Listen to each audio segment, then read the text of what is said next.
Hola, muy buenos días, muy buenas tardes, muy buenas noches o madrugadas. Hoy tenemos la clase de movimientos sociales, extractivismo y territorios. Y bueno, un poco la idea es trabajar a partir de estos dos conceptos de territorio y extractivismo y cómo se relacionan con las luchas y los ciclos de protesta y de acción colectiva de los movimientos sociales de América Latina en la actualidad. Para eso vamos a partir primero de una definición, este, que es la definición de territorio, de los movimientos socioterritoriales, que es una definición de lo que podríamos llamar un pensamiento situado, un pensamiento construido desde las epistemologías del sur, ¿no? Desde estas miradas decoloniales y de pensar las propias particularidades que adquieren los movimientos sociales de nuestro continente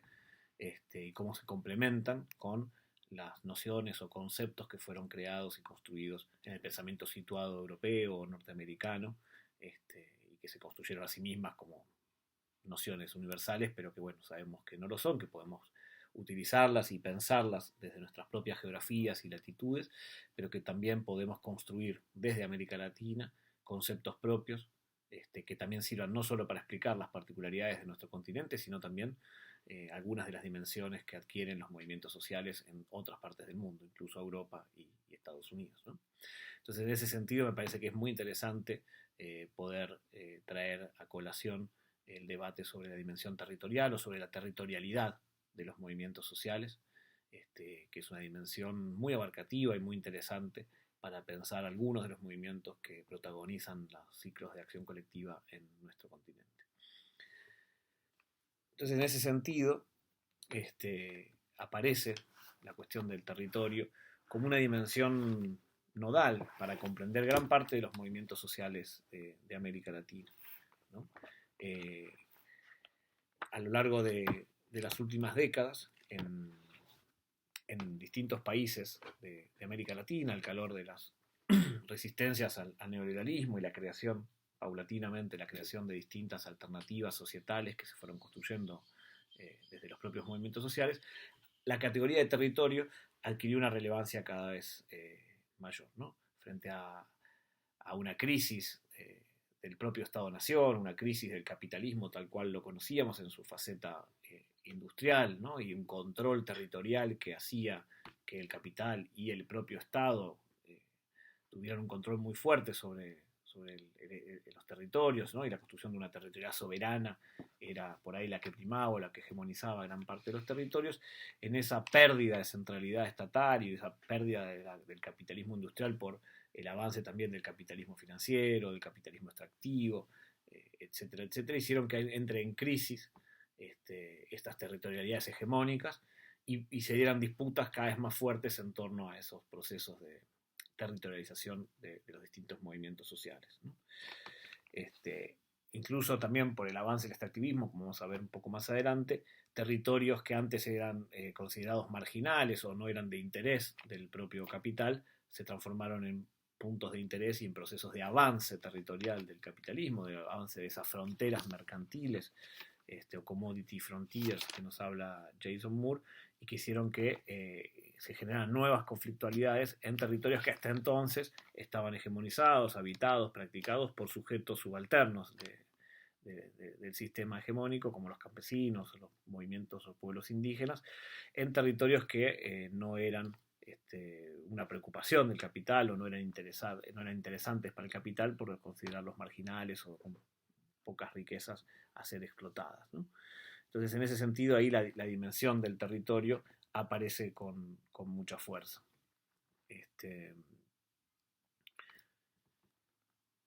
Para pensar entonces esta idea de territorio tenemos que pensar que el territorio está obviamente en el marco de un espacio social, de un espacio geográfico, pero es una forma particular de ese espacio geográfico. Es decir, el espacio geográfico, el espacio social contiene y se construye en el marco de distintas relaciones sociales asimétricas, relaciones de poder asimétricas, que van configurando una forma de ver, de entender, de practicar, de habitar ese espacio geográfico determinado, ¿no? Entonces hay una intencionalidad de los sujetos sociales, de los actores sociales, por ese territorio, que lo va construyendo como tal. Es decir, no son solamente aquellos recursos, aquellos seres que habitan el territorio o esa naturaleza que está en el marco de un espacio geográfico determinado, sino cuáles son las intencionalidades políticas y sociales, culturales, que le imprimen esos actores sociales a ese territorio en específico, ¿no? Por eso hablamos de procesos de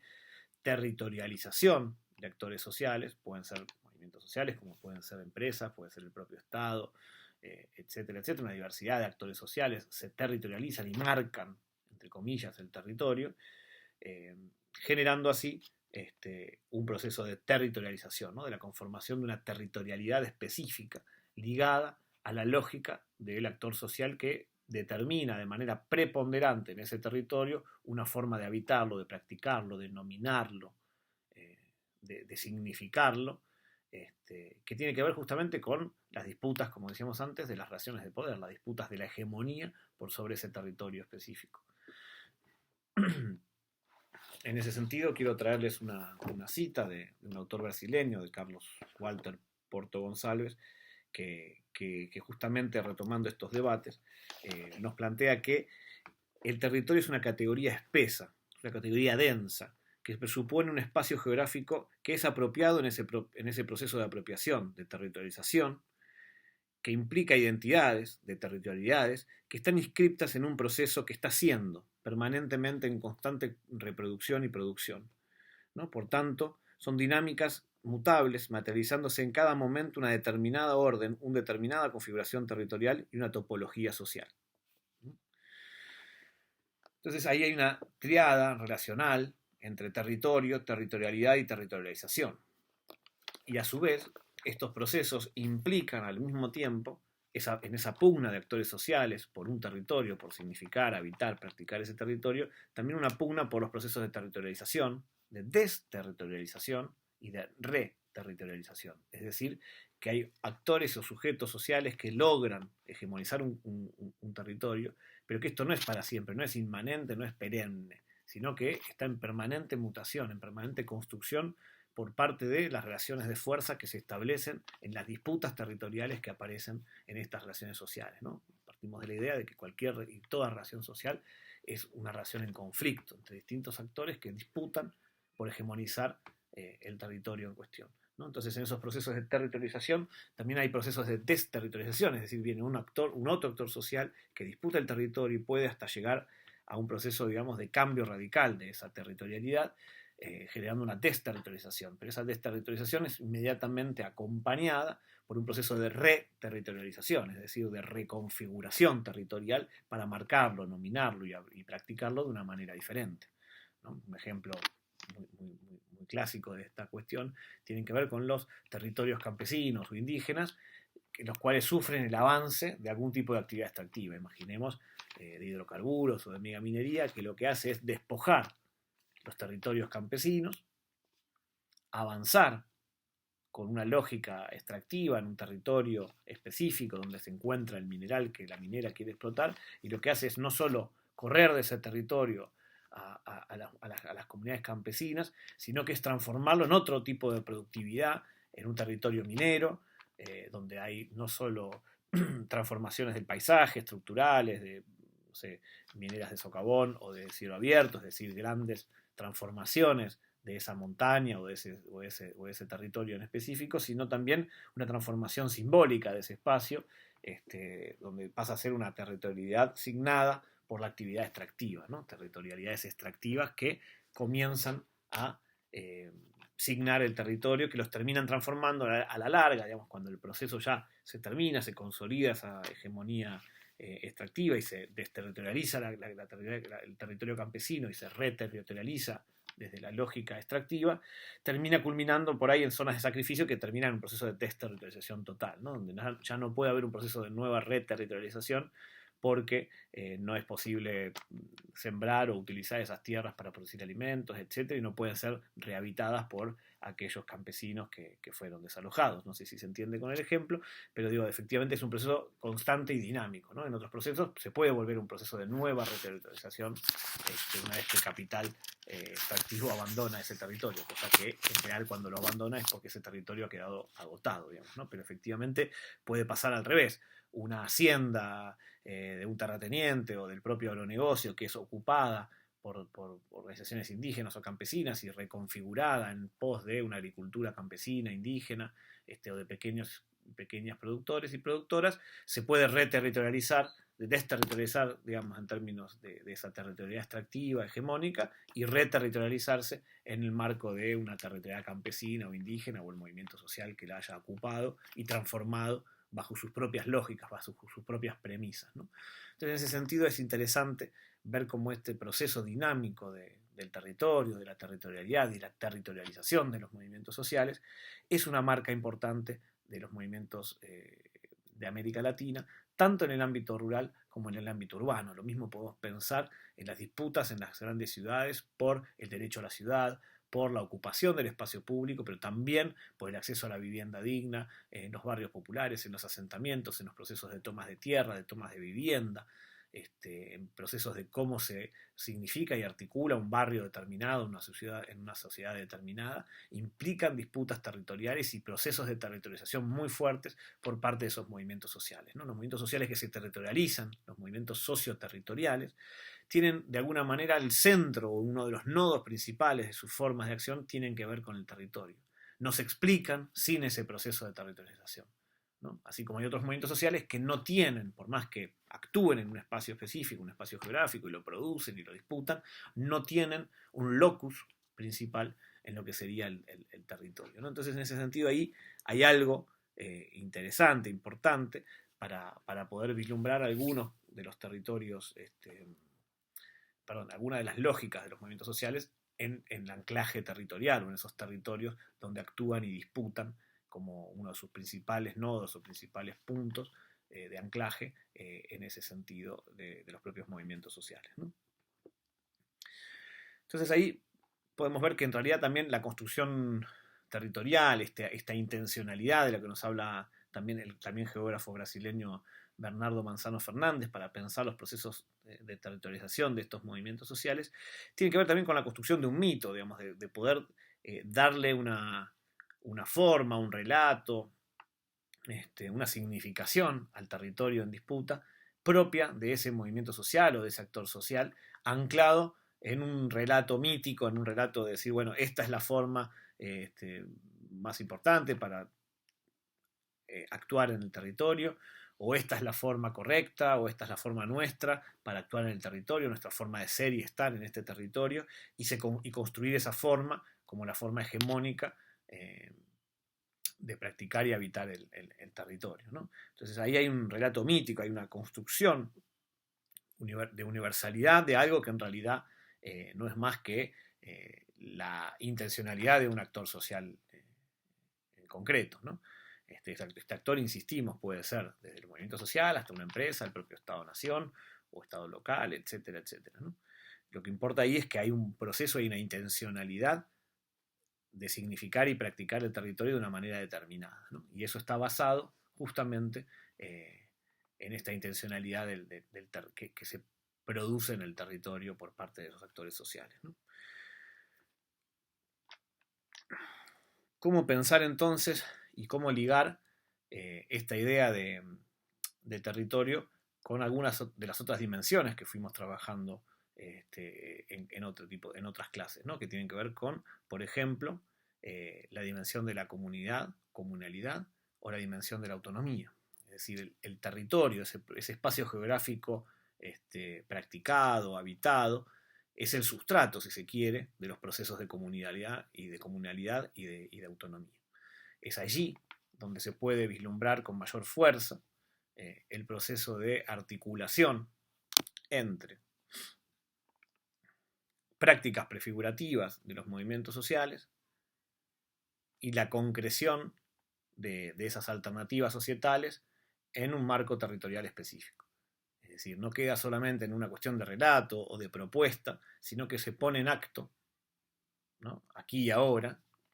en un territorio dado, esa lógica de articulación comunitaria, pero también de autonomía frente a el Estado-nación, las empresas extractivas o capitalistas, la especulación inmobiliaria en el caso de las grandes ciudades, y otras formas de habitar y practicar el campo o la ciudad, ¿no? Y en ese sentido el territorio, esa intencionalidad sobre el territorio que plantean los movimientos sociales latinoamericanos, permiten darle ese sustrato fuerte a la autonomía, ¿no? En esos procesos de latencia del movimiento que por ahí no se ven a primera vista o no lo puede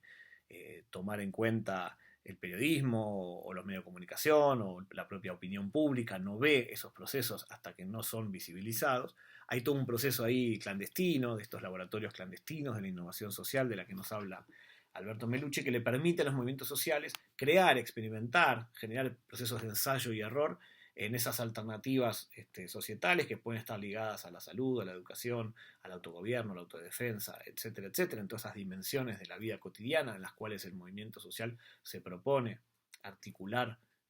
proyectos alternativos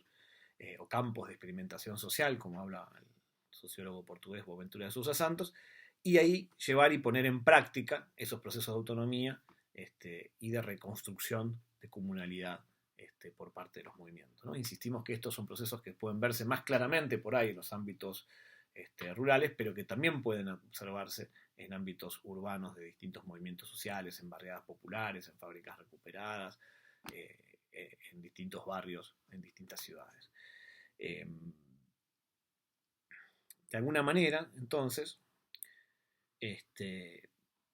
para ir terminando esta caracterización sobre la cuestión de la dimensión territorial de los movimientos sociales, podemos pensar que,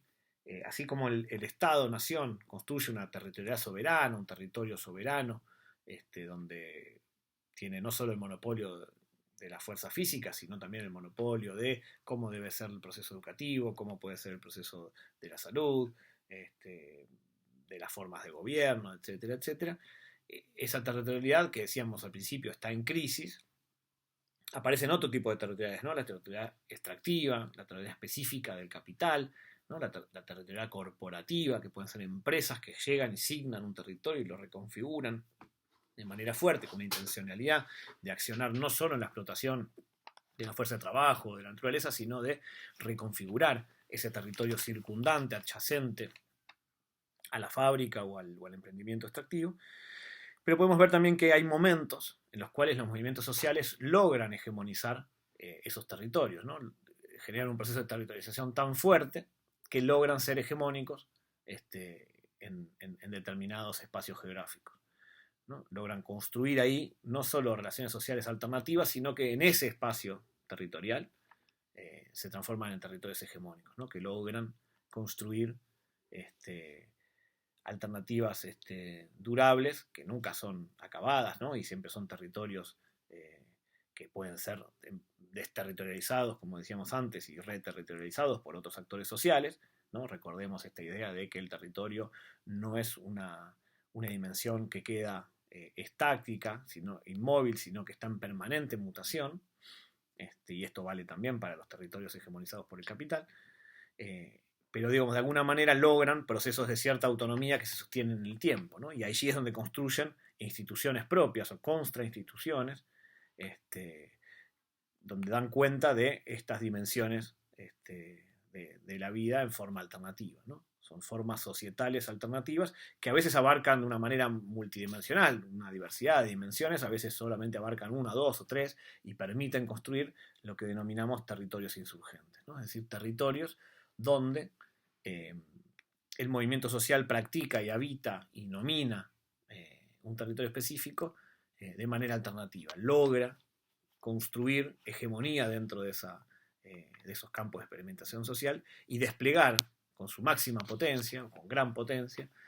todas esas formas societales alternativas a la lógica hegemónica y a la territorialidad hegemónica del capital y del Estado-Nación, ¿no? Entonces, cuando esos movimientos sociales logran penetrar capilarmente, digamos, en esa territorialidad y construirla a su imagen y semejanza,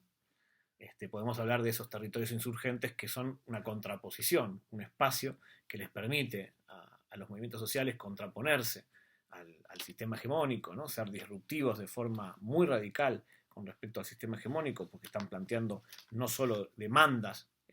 radicalizadas, formas de acción radicalizadas, sino que están proponiendo otras lógicas disruptivas con el sistema hegemónico que les permiten accionar de manera, digamos, permanente, siempre con esta salvedad de que siempre es una autonomía y una construcción de territorios insurgentes relativa, ¿no? y anclada en un tiempo determinado, pero que les permite justamente construir y dar fuerza a ese proceso de creación de alternativas societales a lo largo del tiempo, ¿no? Entonces esto les permite también saltarse esta famosa encrucijada de los movimientos sociales en la cual muchos autores plantean que los movimientos sociales tienen una tendencia, digamos, una vez que nacen y irrumpen en la esfera pública como una novedad y con la innovación de sus demandas disruptivas, de su construcción autonómica con respecto al sistema político hegemónico, tienen una tendencia o a institucionalizarse y dar una paulatina, digamos, proceso de acción hacia el campo de la arena de la política institucional y un proceso de institucionalización cada vez más fuerte, o tienden al autoencerramiento y a la autorrestricción identitaria sin poder generar cambios radicales en el sistema hegemónico, ¿no?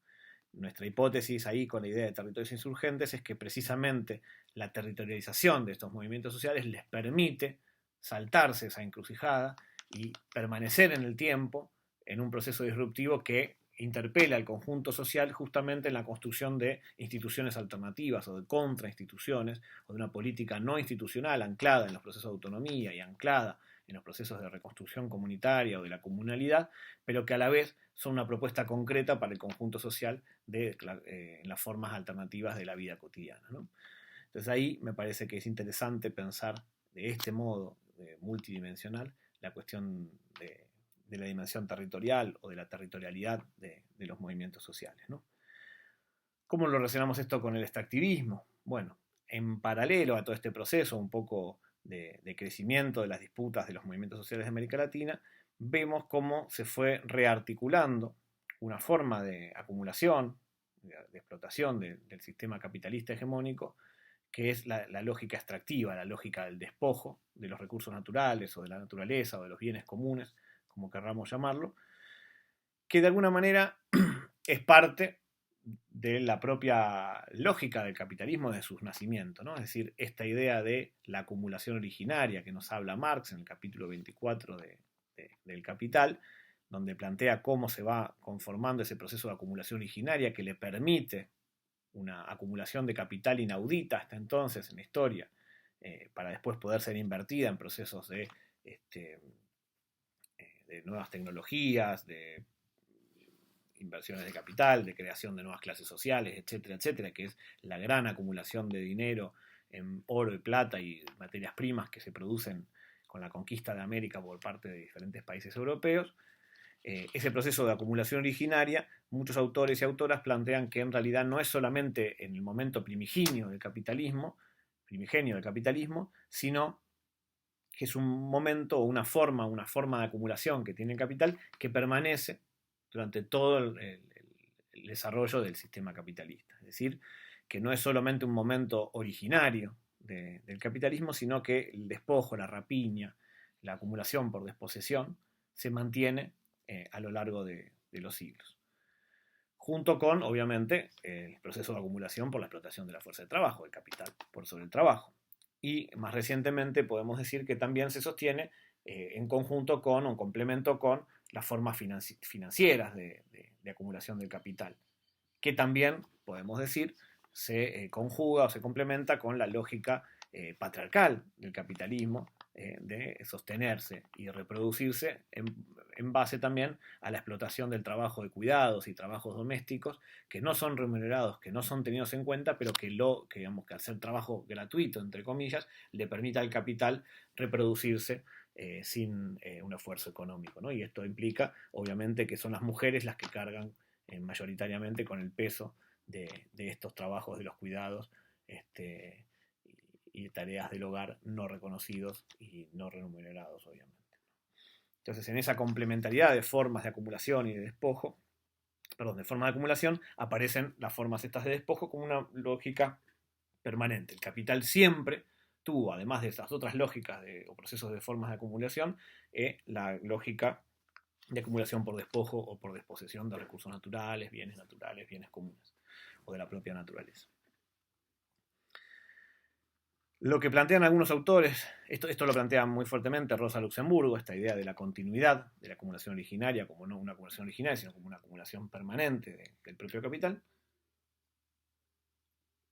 Y autores como David Harvey lo que dicen es este proceso de acumulación por despojo se mantiene aún hoy y además se transforma en una de las principales lógicas de acumulación cuando las otras lógicas de acumulación, tanto la financiera como la de la explotación de la fuerza de trabajo, entran en crisis, ¿no? La explotación de género, digamos, o de la explotación del hombre por sobre la mujer se mantiene incólume a lo largo de los siglos, incluso es un proceso que viene previamente y que se articula con la lógica hegemónica del capitalismo sin problemas y se mantiene hasta hoy, aunque obviamente también por suerte está en crisis y está en todo un proceso de lucha diversa para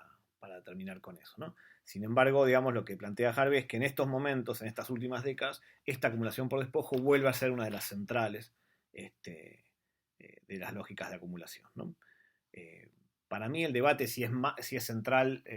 la acumulación por desposesión más que la de acumulación por la explotación del trabajo o la financiarización, me parece que es una discusión estéril, que en todo caso hay que ver desde qué lugar nos estamos mirando para analizar la lógica del sistema capitalista y ver que están operando de manera complementaria. Es importante para ver que esos procesos en todo caso generan efectos en las propias realidades sociales, en los propios territorios de avance de esas lógicas de acumulación y de explotación capitalista, ¿no? Entonces, si vemos que todas existen y coexisten y permanecen, no es que desaparece porque una puede ser más importante en determinado periodo, hace que las otras desaparezcan, para nada. Me parece que termina siendo una discusión estéril cuál prima más.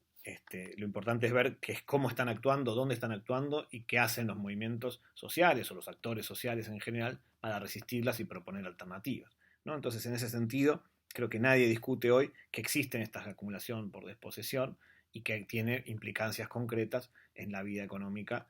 y social, en la estructura social de todo el mundo a escala global y en América Latina en particular tiene una presencia muy importante, ¿no? Entonces, en las últimas décadas, digamos, a partir de fines del siglo XX y principios del siglo XXI, se ve una nueva escalada de estos procesos de acumulación por desposesión a través de lo que llamamos extractivismo. Es decir, extractivismo es aquellas lógicas de uso intensivo de materias primas o de bienes naturales o de la propia naturaleza orientados hacia la exportación de estos productos primarios, ¿no? O de commodities, como se dice ahora, que pueden ser commodities alimentarias, pero también pueden ser minerales, fuentes de energía como los hidrocarburos, el carbón, etcétera, etcétera, ¿no? Entonces ahí tenemos un proceso de reprimarización de la economía, de orientación hacia la exportación de materias primas por parte de todos los países de América Latina y con fuertes inyecciones de dinero de inversiones extranjeras, ¿no? De empresas multinacionales o incluso también de empresas nacionales transnacionalizadas, en convivencia, alianza, apoyo de los estados nacionales que ven de alguna manera en estas fuentes de financiamiento, digamos, y posibilidades de exportación de materias primas que generan divisas frescas para subsanar las arcas nacionales y solventar las crisis recurrentes, las crisis económicas recurrentes a las que estamos acostumbrados en América Latina, permitieron, digamos, de alguna manera, y el alza importante del precio de los commodities, sobre todo de alimentos, pero también de energía a nivel mundial y global, con China como principal comprador de alimentos y de energía, digamos, durante los últimos años del siglo XX y las primeras décadas del siglo XXI, generó toda una especie de escenario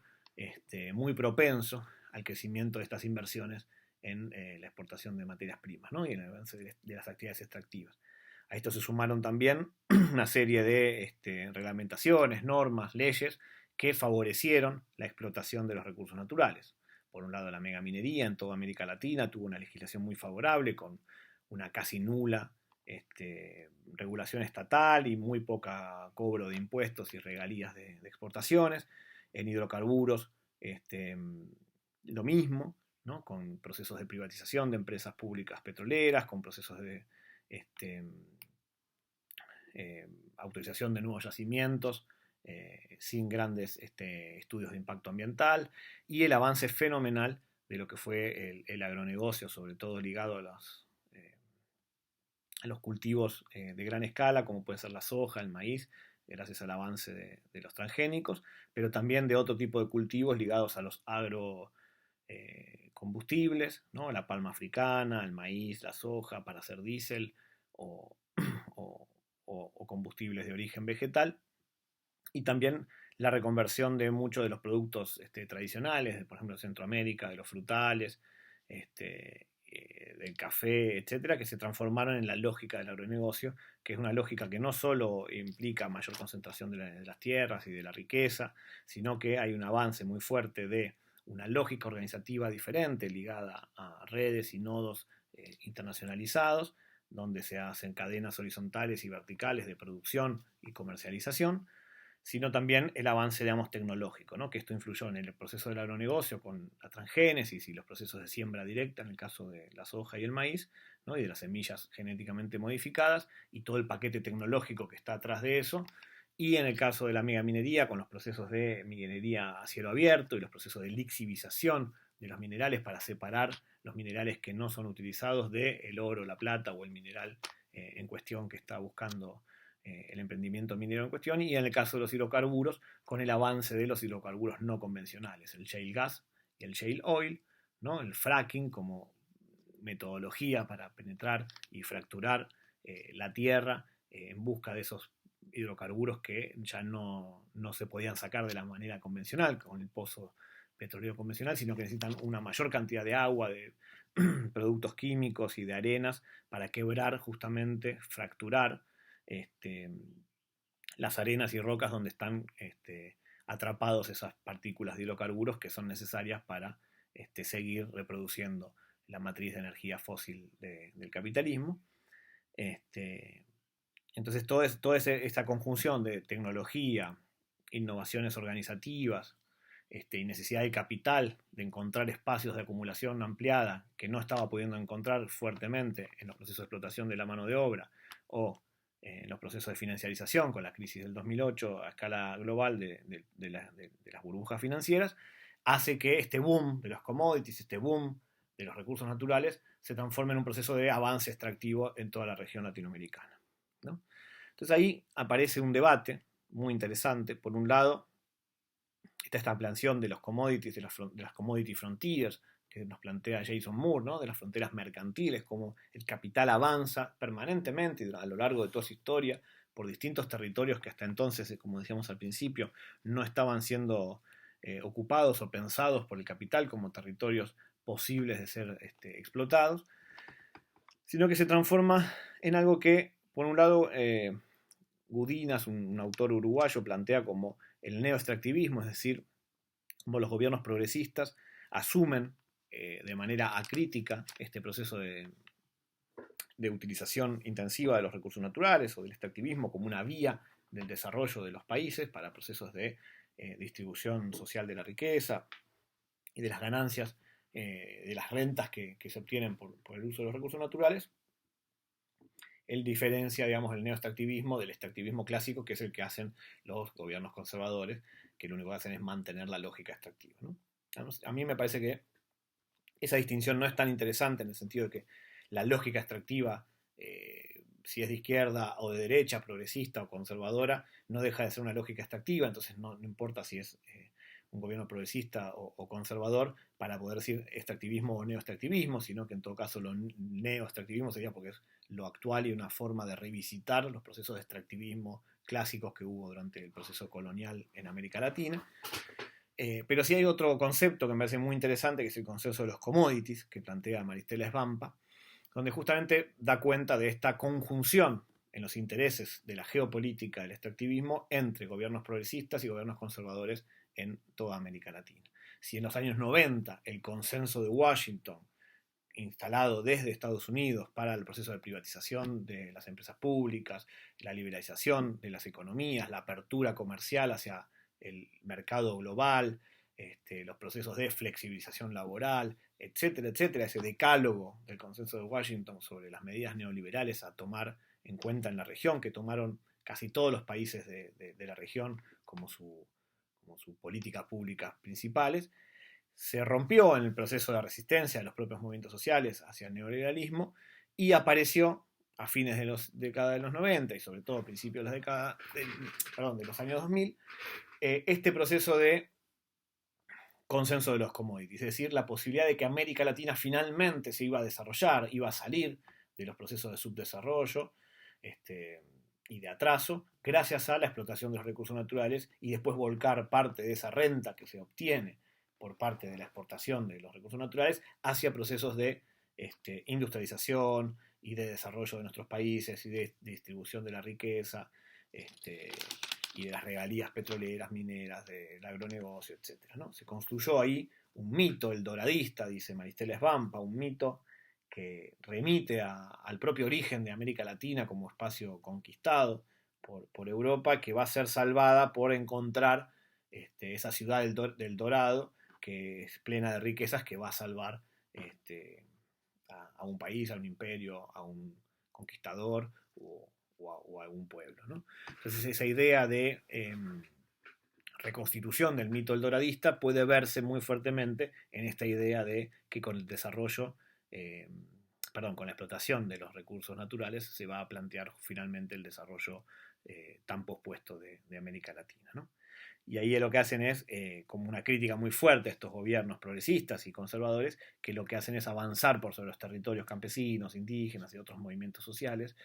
rurales, contaminando además, no solo despojando sus tierras y sus formas de vida, sino también contaminando esos territorios y generando también impactos sanitarios muy fuertes en la salud de las poblaciones adyacentes a las actividades extractivas, sean esas de enclave como la megaminería o los hidrocarburos, sean estas de manera extensiva como puede ser el agronegocio, en millones de hectáreas en distintos países de América Latina. Ahí lo interesante es lo que plantea Maristela Svampa también con esta idea del giro ecoterritorial de las luchas. Lo que ella dice con esta idea es que hay diferentes movimientos sociales que asumen una lucha ecoterritorial, ¿no? Ambiental, ecologista, pero a la vez de fuertemente arraigue o enclave territorial, un poco en esta idea de los movimientos socioterritoriales de los que hablábamos hace un rato, que permiten ligar diferentes luchas y sujetos que hasta entonces no necesariamente estaban articulados, ¿no? Es decir, movimientos urbanos, sociales urbanos, que empiezan a ver la cuestión ambiental que no acontece en sus propios territorios, pero sí en sus países o en sus regiones, y a cuestionar la lógica de cómo se consumen y producen los alimentos, cómo se comercializan, qué pasa con las contaminaciones que generan los emprendimientos mineros, qué pasa con distintas actividades de los hidrocarburos, etcétera, etcétera. Entonces eso genera una afinidad, digamos, electiva entre movimientos sociales que hasta entonces estaban disociados, y también los movimientos campesinos indígenas empiezan a ver la cuestión ambiental como algo importante en su lucha por la tierra. Ellos pasan de la lucha por la tierra a la lucha por el territorio, una manera mucho más integral y multidimensional de entender los procesos de articulación social. Y a la vez se articulan entonces con otros movimientos, asambleas socioambientales o organizaciones de pueblos fumigados, etcétera, que empiezan a articularse entre campesinos e indígenas en redes con esos otros sujetos que antes entonces no tenían una articulación tan fuerte entre sí. Por último, para cerrar un poco la clase, hay un debate que plantea, por ejemplo, Atilio Borón, en contrapunto con estos otros autores que estuvimos citando hasta ahora, con Gudinas, Raúl Sivecci o Maristela Svampa, que lo que plantea que el extractivismo es efectivamente el soporte, ¿no? Esas actividades extractivas no deseadas, porque contaminan, porque generan impactos sanitarios, despojos de las tierras indígenas, que él mismo reconoce, pero que pueden ser el soporte concreto para el desarrollo de políticas públicas de progresistas. Entonces ahí lo que se plantea Atilio Borón es la posibilidad de articular una especie de extractivismo limitado con políticas públicas de redistribución de la riqueza que permitan el despegue de los gobiernos progresistas hacia esquemas, digamos, de autosuficiencia económica y de liberación o emancipación económica en un proceso de radicalizado de cambio social o revolución social en América Latina, ¿no? Ahí un poco intercediendo en esa polémica o en esos contrapuntos, que me parece interesante lo que plantea Atilio Borón en ese sentido y es atendible. Creo que comparto más la línea, digamos, de Maristeles Vampa o Raúl Sivechi, que justamente plantean que no es posible, digamos, la articulación de un proceso de emancipación social con la explotación pura y lisa y llana de la naturaleza y el despojo de tierras campesinas, indígenas, sino que hay una gama ahí de posibilidades de construcción de alternativas, de transiciones energéticas, de transiciones productivas, de producción de alimentos,